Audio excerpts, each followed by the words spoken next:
It's the Bigger Than Me podcast with your hosts, Aaron and Pete. I find music impacts me when I'm on a run and I want to go a little bit farther. That song will push me farther than I thought I could go. Other songs will help me during dark times, during heavy times. The mood really impacts us and it pushes us to our brink and helps us perform better.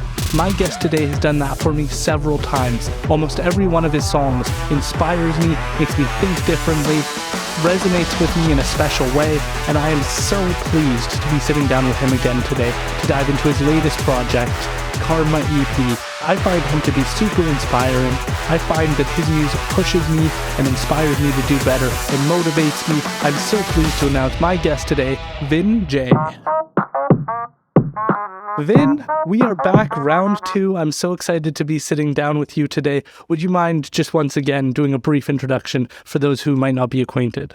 Yep, I am Vin Jay. I am a rapper from Arizona, originally from Long Island, moved out here for opportunity, and I just make the best music I possibly can to help people and express myself. I love it. Karma is out now, Apple Music, Spotify. How did this project come about for you?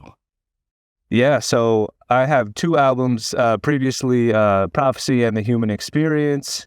And I was dropping singles for a long time after that, which does very well performance-wise, but I come to lack this feeling of a cohesive piece of art that has real thought behind it as a whole. So once that feeling kicks in, I'm like, all right, it's time to make a project again, but didn't want the full commitment of a 12-song album because I often feel like I put myself in a corner the second I decide that. I'm like, now all of these songs need to sound like this to make it make sense. So EP was a nice way to get into that vibe again without putting too much pressure on myself. And the songs just came out super organic because I actually did go about it in a way of like, let's just make great singles and make them an EP. And they just so happened to sound cohesive, thankfully. I guess it was just the wave I was on at the time. But a less stressful album is what I went into this EP with. Fantastic. I'm curious, where does this name come from? Karma, where did that come from for you? Yeah, so I'm a pretty spiritual dude underneath it all. And even if you listen to the names of my 2 albums, Prophecy and The Human Experience, they both got some depth to them. So it's on brand for that reason. But also, I just think the sound I have now is just a culmination of all my past experiences and what I'm going through in the present, whether internally or externally. And I think karma is just all-encompassing. The Western definition is always like, you reap what you sow. But that's a really surface-level definition. It's more so, I don't want to butcher it, but it's just your karma, like the life energy you've gathered thus far is the way I grasp it. And I figured what better way to define sound waves that are coming from who I am right now. The first song is Brain Dead, and it reminded me personally of Sweet Dreams. It had like an underlying idea there, and it touches on this idea of woke culture. Would you mind talking a little bit about where this kind of ties in for you? You don't do songs all the time about that. That's not your main gig, but you do touch on it every once in a while. How does that tie in? Yeah, so Brain Dead very slightly touches on it. I just think we're in a weird time, man. I think no one knows how to take a joke anymore, and nothing could be satire anymore. And I actually wrote an entire song that I'm not sure is going to come out. I wrote it a while ago, but it's really poking fun at woke culture. And it's all satire, clearly. When you hear the song, it's like, if you think I'm being serious in a line, listen to the next line, and you'd be like, oh, he's completely joking around and just being an idiot. But I'm like, I don't even think I could release this song because the intention is not going to be received well, even if it's like, oh, wow, he's joking. It's like, no, but he said this. And I think everyone needs to relax. We're such a tightly wound society right now. And what better way to ease that tension than kind of poke the sleeping bear and make light of a situation that may not be as serious as we're making it. So that's my stance on the woke culture very briefly. So I just touched on it because I'm not trying to stir up any shitstorms. I can understand that. In Sweet Dreams, you specifically talk about the idea of freedom of speech and this idea of that you're not going to be censored. And I'm just curious, as an artist, What does freedom of speech mean to you? Yeah, I saw a quote about it the other day, and I don't think I could say it better than this did. I'm going to paraphrase, but it said, freedom of speech is your ability to say whatever you want and others to say whatever they want, even if it goes against what you believe and pisses you off, right? So it's like everyone thinks they deserve freedom of speech and then try to censor everybody else, but that's not freedom of speech. So I think it's speaking freely without this intense fear of being harassed online or even your platform stripped away for the sake of, even if you made a mistake, right? It's one thing to be intentional about saying the wrong thing depending on who's deciding that. But people make mistakes nowadays and people are like, nope, they're done. No one can listen to them anymore. Take their livelihood away. And mistakes is what it is to be human. So I think it's such a bizarre space we're maneuvering right now as humans. And it is counterproductive to evolving because the only way to learn is to fail and make mistakes. I couldn't agree more. Where does the song Brain Dead come from? What inspired it? To be honest, I just found a really hard boom bap instrumental, and it wasn't even that one. And I was like, let me just rap my ass off for 3 minutes and not make a hook. I just want to rap. And then that beat I found later on, I was like, oh, it sounds way crazier on this beat. We're doing it on this one. But the words that come out of it are not up to me. If I give myself free reign to just rap for 3 minutes about whatever comes to mind, I kind of step back when it's done. I'm like, I guess that's what I was thinking about. That's fascinating. I always enjoy that because we don't know where these ideas come from, and that inspiration and where your mind is at and what you're going through, it almost sounds like you're just participating in the process. Absolutely. There is times where I'll sit down and say, I want to make a song about this topic. My song, and we may speak about this later, but I'll touch on it right now. My song Breakdown, I was like, oh, I need to talk about this specifically. And you could tell as you hear the song, it's very intentional, the topic. But with songs like Brain Dead and any Beast Unleashed or things of that nature, I am just testing my pen, showing the intricacies of my writing and how they've evolved. I'm doing it for the audience because they love when I go off. But I also do it for me to see, like, how much have I progressed since the last time I've rapped just for the sake of rapping? That's so cool. So you're saying that you get to kind of go back in and see how fast am I going? Where's my head at? What are the lines and how do they connect with each other? You're just doing that and seeing and testing yourself, basically. Yeah, I'm like, are my rhyme schemes better this time? Is there more substance in it, even though it's just a song about rap? Can I find schemes and voices and tones I haven't done before just naturally? Like, what is going to come out of my skill set as a rapper? Because if you listen to my album Prophecy, there's some great songs on there, don't get me wrong. But if you fast forward to, let's say Karma or some of the stuff I have unreleased right now, it's like the amount of weapons that I have in my writer's arsenal that I allow to go on the track is much more than just, here are some good rhyme schemes on the record. There's new pockets, there's new tonalities, much more substance in the things I'm saying as opposed to surface level stuff about rap. So just really crafting my own style throughout all of this, because in the beginning, we all start because we got inspired by somebody, so you're bound to sound like them.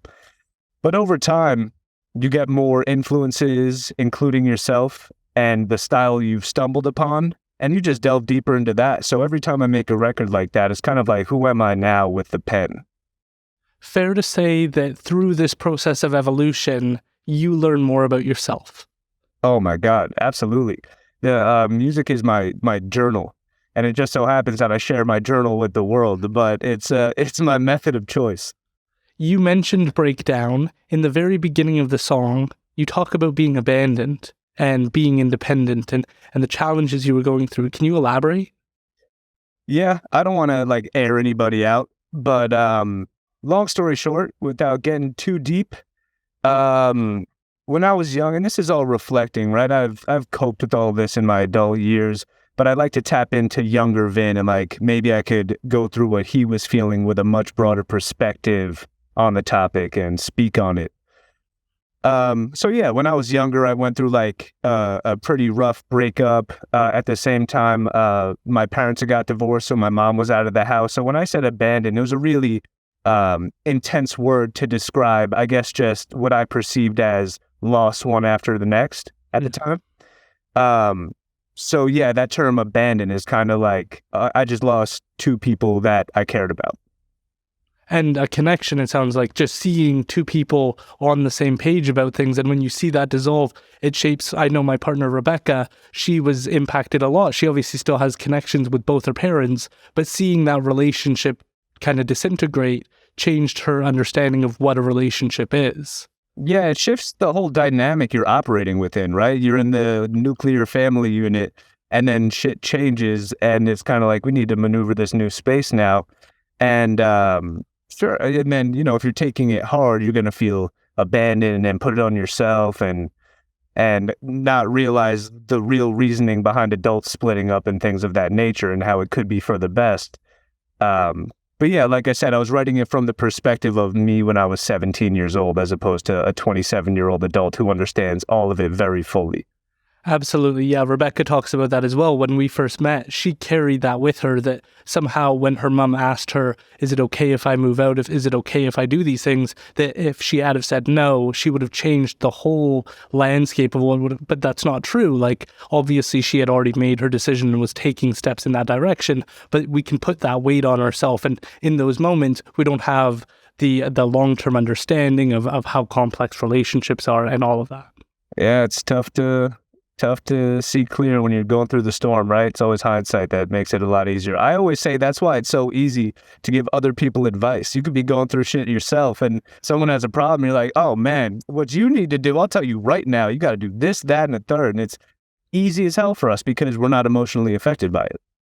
Speaking of that, in the song, you talk about refusing help from your peers. In the song Breakdown, you talk about how people wanted the best for you. They wanted to help, and you couldn't receive that. And I think that that's so important because in the time where we're seeing increases in overdoses, in the time where we're saying, go get help, go do the things, go do all the things you need to do to go succeed, people aren't able to go do that for themselves. And I'm wondering if you can just talk a bit about that mindset.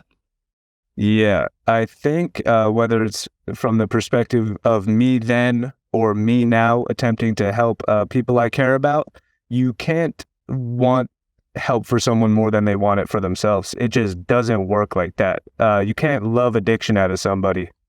Otherwise, everyone with a family would be A-okay, right? So it's kind of like life has got to be the teacher for a lot of people. There's not much that you can tell them unless you're like incredibly impactful with your speech that is like renowned and astounding for them to hear. And it's like a change of heart immediately. You need a why. If you want a serious change in your life, you need a really strong why. And maybe the best we can do is provide that why for that person, make them recognize that why. But ultimately, it's up to them to have it. That's the story, right? Any why can endure any how. Like, once you have your why, you can get through the how to go about doing it, but you need that initial motivation.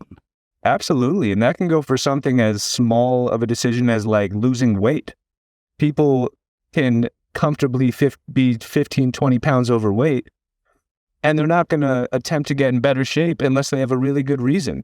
It's like, why should I work really hard and work out just to get a nice body? I don't care that much about a really nice body. So it's like, okay, well, what do you care about? Like, if your doctor said you're going to have heart problems in 10 years, is that a strong enough why? Now, all of a sudden, working out is the easiest thing in the world for them, and they don't even think twice about it. I actually went through that. I was significantly overweight all through middle school and high school and really couldn't look at myself in the mirror. Working at Dairy Queen, they'd call me Chubby Chicken Man. Like, I had all the brutal kind of bullying. And the thing that pushed me was somebody being willing to come forward and say, hey, let me take you to the gym. Let me show you how to work on this. Let me show you a healthy diet. I was raised by a single mother who didn't know how to kind of give me all of those tools of how to cook a salad and how to have a balanced diet. And the desire was to stop being bullied. And I think sometimes we get so afraid of bullying people. We want anti-bullying and we want everybody to have peace. But at times that can actually be a huge motivator, as long as it's done with a bit of jabbing and not just purely out of like an evil, mean-spirited. But if you're kind of like, hey, you could be better than you are, and why don't you give that a try? That can be inspirational, and it certainly was for me.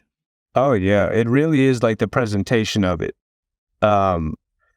Because you could say to like, if you have a group of friends and 4 out of 5 of them are telling you, oh, you're fine the way you are, but let's say you're like massively overweight and it's damaging your health. And then one person says to you like, yo, bro, you got to make a change. Like, think about your heart, think about your future. Do you want kids? Things of that nature. It's so easy to turn around and say, no, that you're being an asshole. That guy's an asshole. But I argue that the other 4 people are assholes for completely enabling you and potentially allowing you to make poor decisions for yourself. I couldn't agree more. I actually learned a statistic that when you are overweight and you have a child, or when you're trying to conceive, that actually impacts the child and whether or not they start to develop overweight as a baby. And so it can have long-lasting implications. And that's certainly not something somebody struggling with their weight wants to hear, but it can be a motivator if you take it as such, if you take it as the information that it is. And then you can also just be proud of yourself. I think with individuals like yourself, you come across with genuine confidence, and like other words get used like cocky and stuff, but there's a difference between being comfortable in your own skin. And that's something I didn't have for like 10 years of my life, of worrying about what shirt I was going to wear, what sweater I was going to wear, how I was going to cover it up, and never feeling at peace. And I think that that can be such a challenge for people. And on that note, in your song, you also talk about this idea that you never wanted to die. All you wanted was a second of peace. And I think that that's so important. Can you talk a bit about that? Yeah, so I think when any of us are going through turmoil or rough times, we look for an escape, and we don't always choose a positive path. That could be that escape like exercise or meditation or therapy, fill in the blank.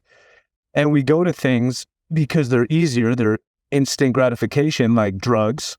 And yeah, sure, let's start there, like drugs. But what happens is when we're taking those drugs to numb the pain, to feel a little less hurt inside, and when we realize after some time that those drugs don't work, what's left? I mean, we're kind of past the point of thinking like, hey, maybe I should meditate, maybe I should work out. It's kind of, we've went down a different road at that point. So I think that's where the thoughts of like, well, like nothing is helping, so what's the point of living? Which is a horrible thought process, but you can see how you would land there. It's all for the search of peace within, or choices to get it, but all for that search. Is it hard to talk about these topics? Was this an easy song that came together naturally? It's very heavy in the information, but I think incredibly important. So for me personally, it's not hard to talk about my experience with these topics because I've come to terms with it, and it was so long ago, and I realized like the reasoning, it's not, I won't even like bash my reasoning for why I did what I did. I just think I've gotten through that time in my life, and more so, it made me who I am today. I see the silver lining in it big time. Yeah, and regarding this song though, was it hard to write? So I actually sat down, I wrote the hook first, and it's kind of just like that psychotic feel, like battling the demons in my mind all day. So I was like, oh, I could just talk about, oh, I'm so crazy that write all those rapper bars about being psychotic and whatever. But nothing was coming out. So I said, what if I write about an experience that I had in my life that was dark? And of course, that's the first one that came to mind. And one of the most pivotal moments of my life was that. And I've never written a song about it. So I was like, let's try it.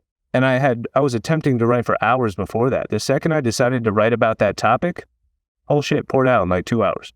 The whole song. Wow. What does it mean to know that this is going to impact other people?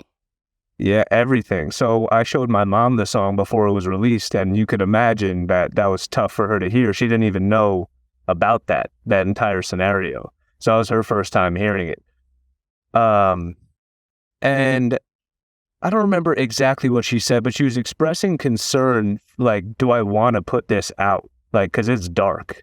And I said, I would be lying if I said I didn't think the same thing or haven't thought the same thing after I made this record. But then I thought, if I heard this song from someone that I looked up to when I was going through this, I would have felt a lot less alone. And that is reason enough for me to put this out. That's really motivational. The music video is also incredible, and Anakin is in it, and I'm just curious. It's very deep, and I'm just curious as to how that came about. Did you have this in your mind when you were putting the song together? Did that come afterwards? How did the music video come about? So that's an interesting story. So Cannon is insane at what he does. And I know he struggled with similar things. So I said, I give you full creative control on this entire video, draft it up, do your fucking thing. I went to the Airbnb and filmed with them, but I was like, everything is you, have fun. It was a 2-day shoot, rented out the Airbnb for 2 days. We do an 8-hour shoot the first day. We had a few more shots to do the next day. We were going to get some pill popping in the bathroom that was expressed in the song.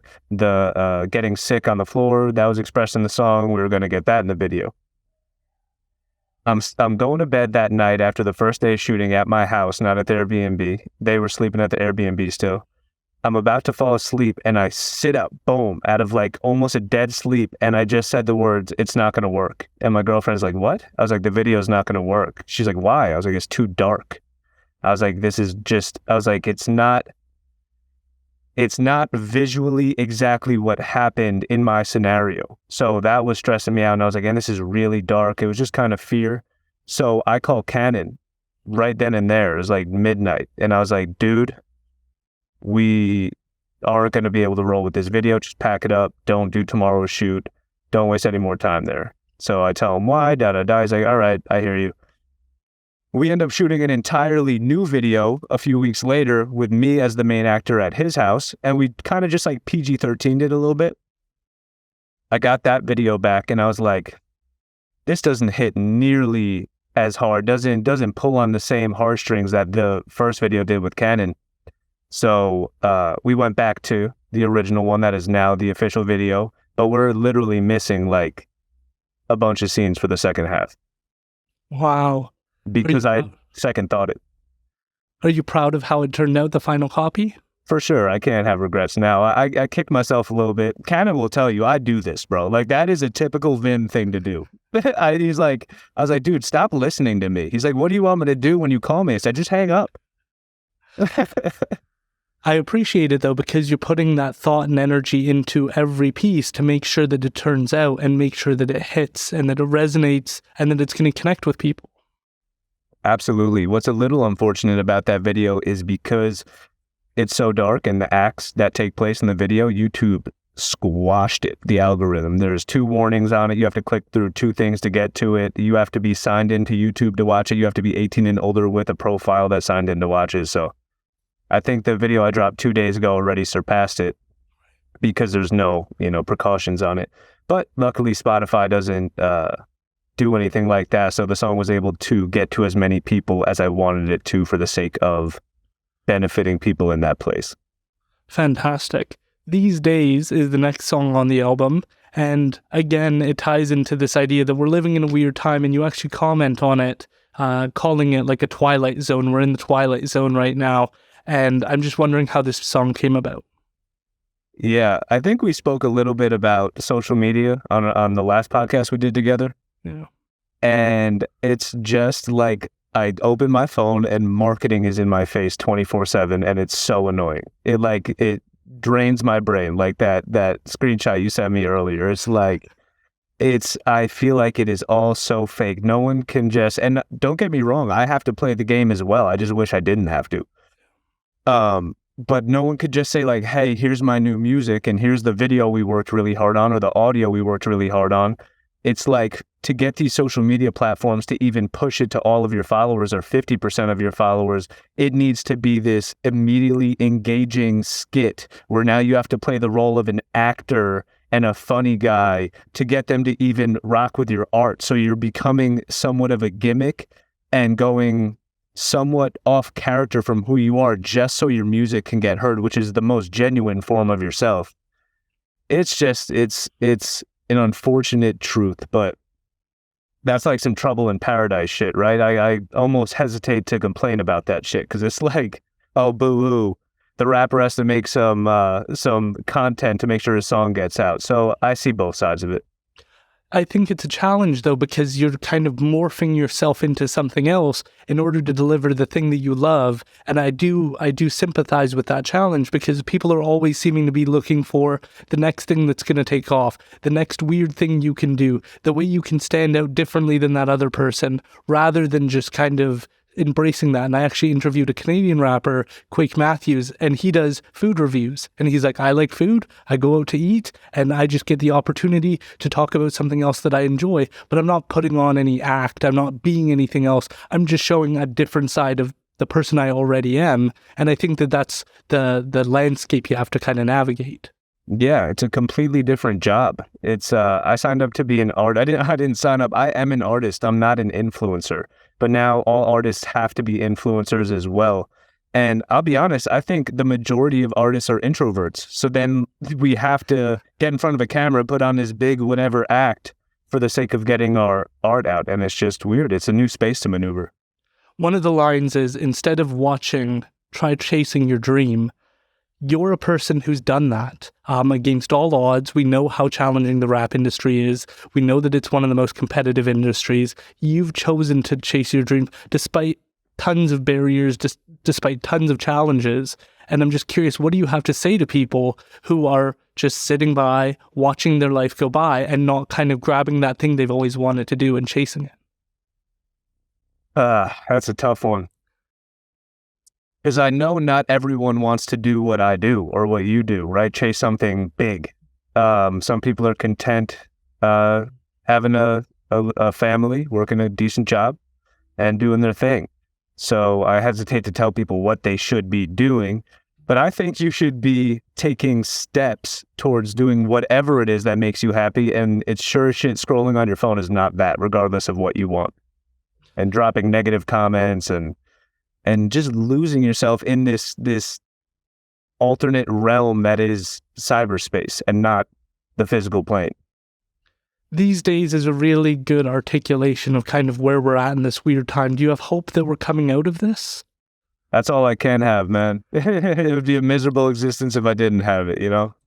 The song it actually reminded me of, which is it's like almost juxtaposition, is just going back to the song Paradise. Because as much as these things are kind of wrecking our views and making us think differently, Paradise is kind of that perfect. You put down the phone, you go back outside, you remember that this is paradise. Yeah. Paradise was written in a very unique time in my life. And I think going to speak on the, juxtaposition of those two songs, I think that's one of the biggest challenges that I face, and probably a lot of artists or anyone trying to be an entrepreneur, is balancing gratitude and ambition. Because it's like, I want more. It's like, well, how about you be grateful? But it's like, oh, you're too grateful for too long, now you're complacent. It's a balancing act. Yeah, and you're almost always thinking of 5 steps ahead and not soaking in. So when people are like, oh, that was a great episode, or for me, it's like I'm already thinking about like the next one where I'm like, I've got to get this person on, or I want to talk about this, I want to talk about that topic. And it's a challenge to kind of stay in that moment and enjoy that experience at that time and not get kind of too ahead of yourself. Yeah, I think we need a perspective shift that rest is beneficial and not a hindrance on our goals, and that it could potentially even make that path easier and yield greater results if we take that rest. Couldn't agree more. The song Killer is also a deeper song. The music video is also probably got some rules around it. I wouldn't be surprised. It actually doesn't, shockingly. Really? Yeah, I think we avoided the like detail of the shots very well. How did that song come about for you and the music video? Yeah, so once again, that's another song where my verse was written to a completely different beat, and it just worked better on that one. So I think on that one, I got the hook first because it just felt so dark. And And the hook, it's a weird song because the hook is about that other side of you, the negative voice in you that we always have the urge to feed into. Whether it's like, oh, don't do the right thing, or don't do what's best for you in this moment. Oh, you could just do this, or that dark voice, as opposed to the other one that we always try to feed. So, I got this killer inside my soul, and lately I've been feeling like the killer inside my soul. I've been feeling more like the dark voice than the one that guides me in the right direction. And the reason I say this song is weird, I think the video is very on par with the hook, but I think the song is weird because me and Krizz kind of we're such lyricists that I just like barred out on my verse. And when he heard my verse, he's like, oh, this is a competition now. So he bars out on his verse. So we have this whole hook about that, the killer in your soul thing, and then us just both barring out on the verses. One of the things that made me think of philosophically was, I don't know if you know who Jordan Peterson is, but there's this idea. There's this idea that he has that you need to make yourself a monster, and you need to have the ability to be strong and powerful and sheath it in, like if you were a knight, you'd have your sword on you and you wouldn't pull it out all the time, but you need to be capable of being that person. And I think right now we struggle with this idea that to be a man or to be strong means that you're timid and that you're not going to come after people, and that makes you a good person. But being a good person is, I could be this other person and I choose not to be. And that's sort of what I was thinking of when you made this song. Amen, bro. I think the other side of that coin, because I've been in that headspace as well. After that mushroom trip I was telling you about, it's just like, man, just like everyone needs to love everybody, right? And it's like, yeah, you don't need to exert this masculine energy to be a man. You could just be loving and still be a man. I agree to an extent, but that strength, that ability to be a monster is necessary, because if you don't have that, it's very likely, hopefully not, but it's likely that sometime in your life you're going to become a victim of something, of someone who is capable of that and using it for evil, for lack of a better term. And especially if you have people in your life that you care about that depend on you to protect them, and you don't have that capability, good luck. Like, that's reason enough for me to want to be capable of monstrous things, is because if I need them to protect the people I care about, cool. Okay, I'll save all the loving stuff and for them and even strangers until it's time to get real, and then I'm going to make sure I can protect the people I care about. This actually happened to me not that long ago. I was at the gym with Rebecca and we were working out, and there was one individual there who seemed a little bit off from the get-go, and he started following around the girls in the gym and getting very close to them and started trying to have conversations with him. And we got very uncomfortable, and there was a part of me that wanted to go approach him aggressively.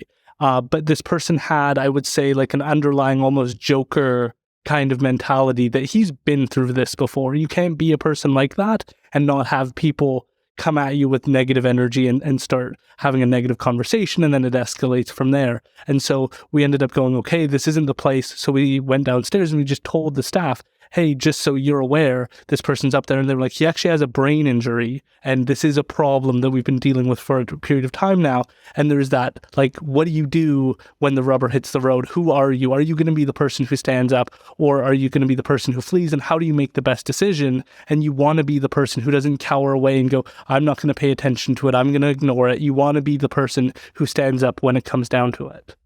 Absolutely. It's the balancing act, bro. This whole life is a balancing act. The more like realms you get into, you're like, oh wow, it's this, but I also got to make sure about this too. And I think that's a yin and yang of life, right? So yeah, we got to train to be animals in our spare time, but be nice when we're not training to be animals. There you go. The Paul Wall reference. So I had to do some digging. He was originally close with Chamillionaire. I might have gotten the name wrong, but Chamillionaire. And in 2004, he goes in and kind of gets into a fight with Chamillionaire's younger brother, and they get on different pages, and then 2010, they kind of reconnect and do music together. How did this reference come about in your song? Yeah, so to be honest, it is going to be a very anticlimactic answer, so full disclosure. So in the beginning of the song, it's the boys still proving them all wrong. So in hip hop, right, you could rhyme with anything from 1-syllable words to 8-syllable words, right? So if you rhyme it like hop, the next line will be pop, drop, stop. You're going 2 syllables like speaker, then it's like sneaker, t-shirt, research. But eventually you get into like 5-syllable words, and there's only so many rhymes that you can do for 5-syllable words. So I said, God damn, the boy been proving them all wrong. That's the whole line, is proving them all wrong. And then fans are still tipping like the music of Paul Wall, fucking the whole game, and I'm doing it raw dog. Enemies jump back like they shooting it sawed off. So why did I use it? It's because it rhymed flawlessly.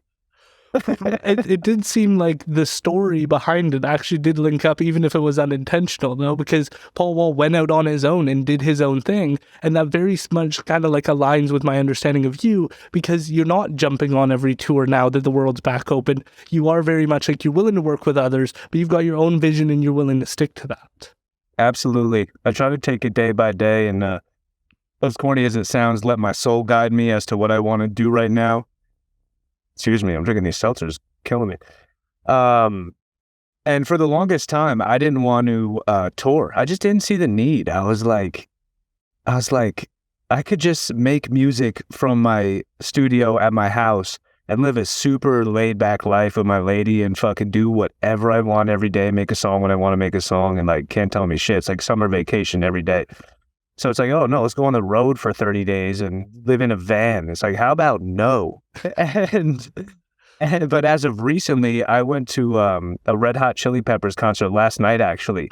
And just to see like these sold out stadiums, man, and these dudes just lost in the moment and the vibrations on stage is like, at this stage of my life, that looks kind of fun. And not to be on some rock star shit, just like the physical connection with the people who have heard my music and that it resonates with. I couldn't imagine what that would be like, because I've spoken to a lady who's kind of an expert on music, and one of the things we talked about is the idea that it's a religious experience to go to a concert, that you'll see people there, sometimes they're on drugs, but you'll see them almost like, when you see photos of them, they're like eyes are closed and they've got their hand up and they're kind of entranced. I can't imagine being the person putting people into a trance. That would be a surreal experience. Yeah, I haven't done many live performances in terms of hip hop. I think I've done 4 shows total in my entire life, but I did one. The biggest one I've done was me, Futuristic. Who the hell else was there? Osmond Benjamin, Manelli. I think it was those 4. Those were the 4 people on the show. And so we did a little local Arizona show, but sold out the venue. And it wasn't a huge venue. Maybe it was like 100-200 people, but it was a small venue. So it felt like a packed basement party on a fucking MTV music video. And so they were lit. And like you said, to get that energy from them and like the call and response, and you jump in the crowd, make everybody get low. And on 3, everyone's jumping up and down. There's something to it. Like, I went on stage nervous and hopped off stage with a fucking adrenaline rush.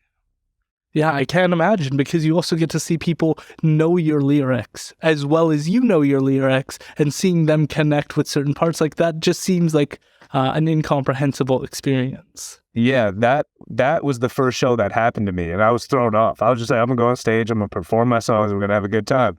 And then I'm rapping when I look up at the crowd, and there's this kid mouthing the words at me. I was like, what the fuck? So you've got a feature on this song, and I'm just curious as to how that came about, because you don't always do features. So I'm curious, was there any logic behind this one? Did you guys connect somehow? Yeah, so me and Krizz connected before this song came out, or even, came to fruition. It's he's friends with Futuristic. And that's how a lot of artists link up, because Futuristic is like the hub for independent artists. I don't know what it is. The dude he's got it on lock. So we met at his house, and that's how we got connected, like contact exchanges and all that. And when I got this record, I was like, oh, I am hitting up Krizz, because this has strange music sound all over it. That chopper style with the gritty vocals. And I also know that he struggles with mental health, and at least the hook is about that, so to speak. So he'll kill it. But like I said, we just went crazy. Okay, this might be an Easter egg that I'm diving too much into, but in the beginning of the music video, the album Shock Treatment is held up. Is there any logic behind that? Yeah, so that was more so video treatment like idea. So we were doing clearly the entire American Psycho reenactment in the video. So we're like, how do we tie in Krizz to this scene? Because the scene is the scene. It doesn't make sense to have Krizz in it, especially from another location because he's in a different state. So the concept we came up with, because in American Psycho, he's nerding out on music. And he's like, oh, do you like these guys? And he always nerds out on music before he kills people. So I was like, I think Cannon brought it up, actually. He's like, what if you introduce like Krizz's CD? So now he's like your inspiration. You listen to him and he's your inspiration to be a psychopath and go murder these people. And I was like, I like it. Perfect. The song What's Doubt is next. And you talk about this idea not to tour. Are we going to see a tour? Is this something that's off the table? I'm just curious as to whether or not we're going to see something coming soon. If you asked me 6 months ago if I was going to tour, it probably would have been a no because of the answer I gave you before. I'm like, why should I? But I've been in talks literally today and let's say this past week of setting that up, whether it be with other artists or what have you. Yeah, tour is definitely in the future. And not in the distant future either. Is there something, you're a very thoughtful person, is there something you'd want to do differently? You kind of talked about just kind of sitting in a van and doing that for a month straight doesn't excite you. Is there something you would want to do differently than perhaps the traditional approach? Yeah, so I've actually spoken about this. Zach, Futuristic, asks me why I don't tour. And I always said, like, when I do tour, I am not getting on a stage holding a microphone and just rapping at people. The way I see it is it's a show. You are the entertainment. If you think about, like, the example I always use is, like, Blue Man Group, right? It is a show. You go there and you're enthralled and it's captivating and they've been touring for decades. And it's like, why do you think? Because they've turned the show into an experience. So that is something I want to make sure I curate before I even step on the road, is things and moments that go along with the performance of each song, whether it be choreographed dancers with me or a light show or fans come up on stage, just really creative shit that even if you weren't this is the kicker, even if you weren't a fan of my music, you came to the show and didn't know me, you see the show and it's just undeniable and you're like, that was fucking sick. I love that. The other fear I have among people who have to tour is it seems like it sucks the life out of you. When you think about having to be on the road, go to the next place, do the same thing, get everybody excited, go to bed at unreasonable hours, wake up at unreasonable hours, and go do it all again. Echo talked about eating too much pizza, and at the beginning it's like, oh yay, pizza every day. And then a weekend you're like, if I have to eat another piece of pizza, I am going to attack someone. And so do you have any thoughts on how you would approach that in a healthier way? Yeah, I mean, if we're talking diet specifically, meal prep would probably be smart and cheaper at that. But I think curating, I think tours can pay a lot of money, so it's easy to get lost in the fact of the more I do, the more I get paid. But if you can maybe dial back a little bit and curate your tour schedule to something that's more manageable for you and your body, and you just give yourself proper rest, you might take a hit on the money, but it might be an overall more enjoyable experience.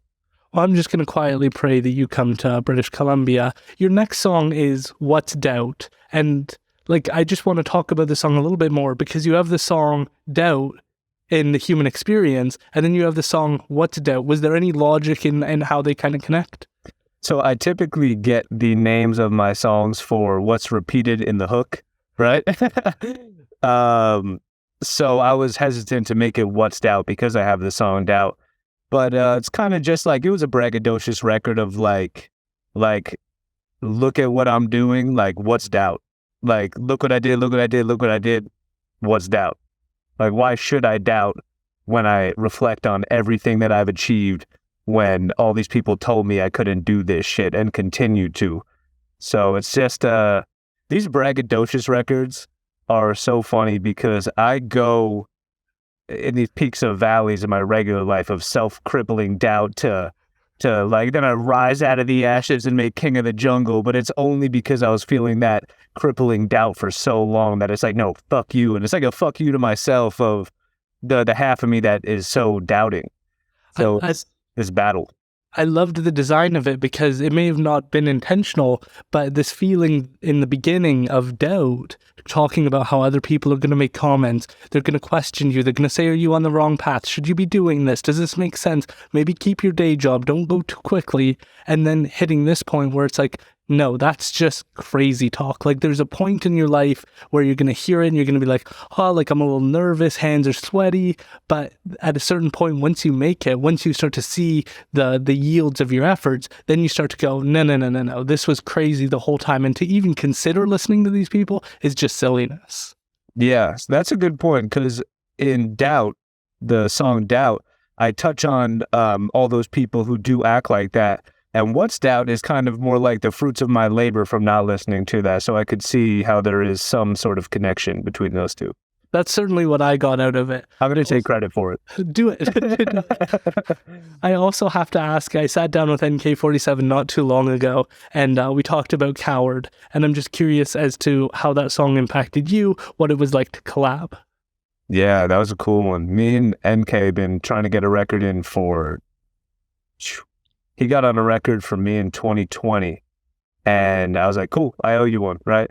And I just cashed it in for him. He sent that to me. He sent me a few, but none of them were, we just didn't vibe collectively with them. So this one, I got on, I think I wrote the whole shit. Once I actually sat down with the beat, I wrote it in like a day, recorded, I was like, boom. And he was stoked about it. But it was really nice because the topic of the song is something I resonate with. And it goes to what we were speaking about earlier, the being animal shit, right? I think we all, whether younger now, have dealt with that timid side of us.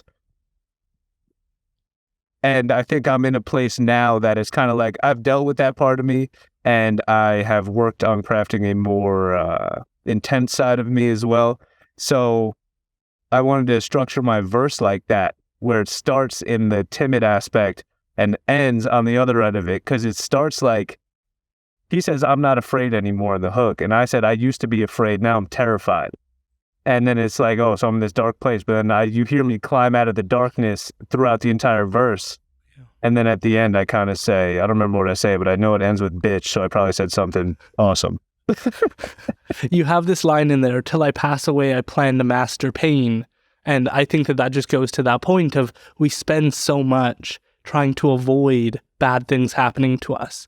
But what you realize over time is all of the strongest, most resilient people, some of the people you probably admire the most, have overcome such challenge, such adversity, that's what makes them admirable. It's not the fact that they didn't go through anything. All the people that we think of as big deals often went through the worst things in order to come out the other side, and that's what's admirable.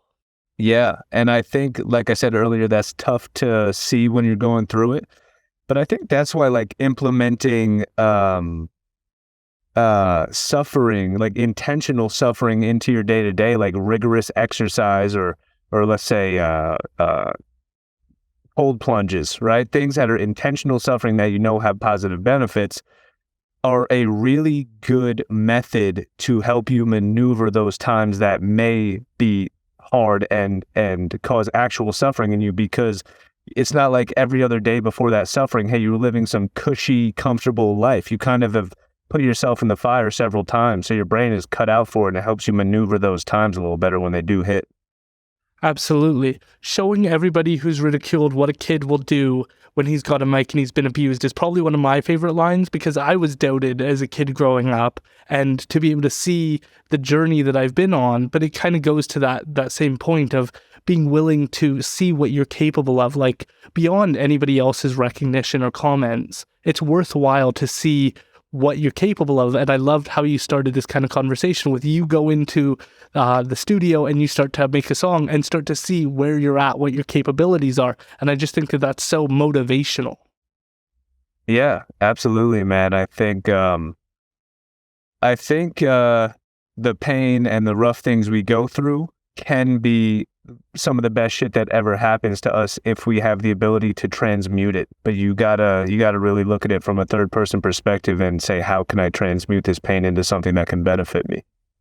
I have to ask, What's coming next? I know you just dropped this project. Probably a lot of work went into it, but I wouldn't be a good interviewer if I didn't ask what's coming soon. You sound like my comment section. I drop an EP and they're like, when's the next song? I'm like, fam.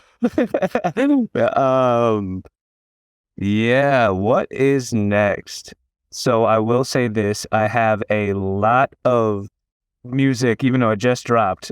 What I was doing while it was dropping all these songs was just in here making more music. So I think I have like 8 to 10 unreleased songs right now.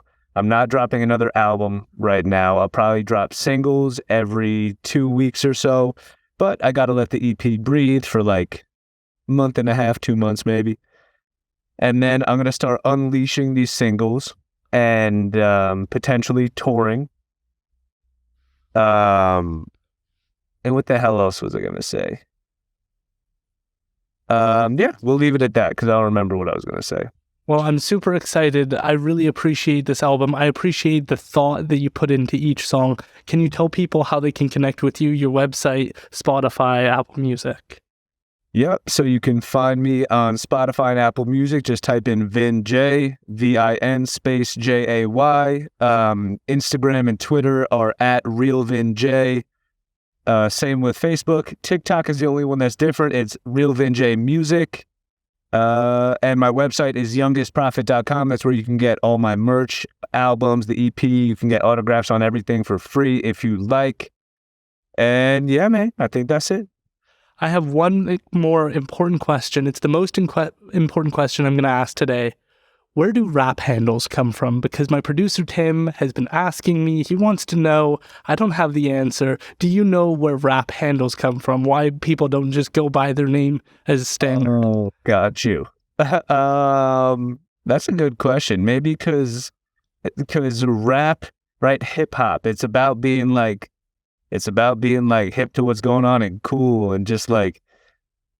I think it's for a certain vibe about you. You create this, I don't want to say alias, but this energy around the name and what it brings. It's kind of like, what energy do I bring to the music? And maybe that energy doesn't sound like your government name. Maybe it sounds like something a little cooler that you can curate. There you go. That makes sense. Vin Jay, I appreciate you so much for being willing to do this again. It's such an honor. I admire you greatly. So the ability to ask you questions about your latest project, your last project, it's just such an honor for me. Hey, it's an honor to be here, bro, every time. So did we get an answer to the question? Yeah, pretty much what I thought. Are you satisfied? Well, what I was curious is at what point does that rap handle name show up on your driver's license? No. Something like Jay-Z, for example, I'm thinking it's his legal name now, but I don't know that. That's a good question. So like Eminem, you think maybe he gave up the Marshall Mathers? I think he probably still Marshall Mathers because it is, but I don't know Jay-Z's real name. I'd have to go to Wikipedia to find that out, I imagine. Right.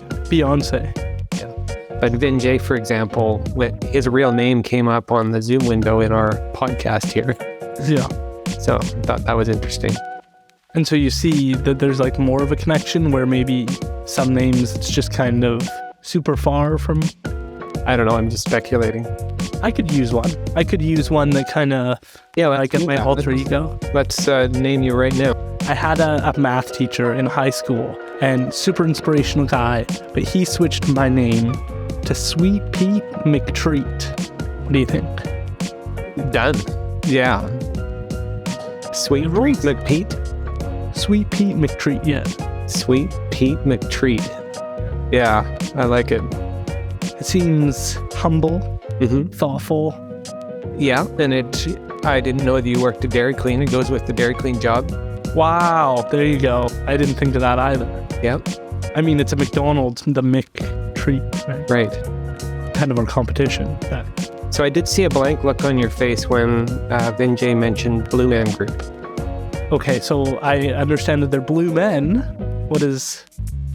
Was that the first time you've heard of Blue Man Group? No, I've heard them on the news and they're like, the Blue Man Group is presenting, but I've never watched them. And I have seen that they are in fact blue people. Yes. And I'm not 100% sure if they're all men? They are, and they do not speak. It started in Chicago, and then they do have These are limes. residency around different, like in Vegas. They've been there for years. They're now in the Pyramid one, whatever that's called, Luxor. They have a permanent theater in the Luxor casino, and it's an amazing show. And there's no vocals whatsoever. It's all musical. They play mainly PVC pipes. They are blue men, and it's all wet paint on them. It's quite amazing. You need to YouTube that. You're making it less appealing though. Like I went from like, I don't know anything, now it just feels like there's these guys who stand on stage that are blue. Mm-hmm. Yep. Yeah, for 2 hours plus. Wow. I think I'm busy that night.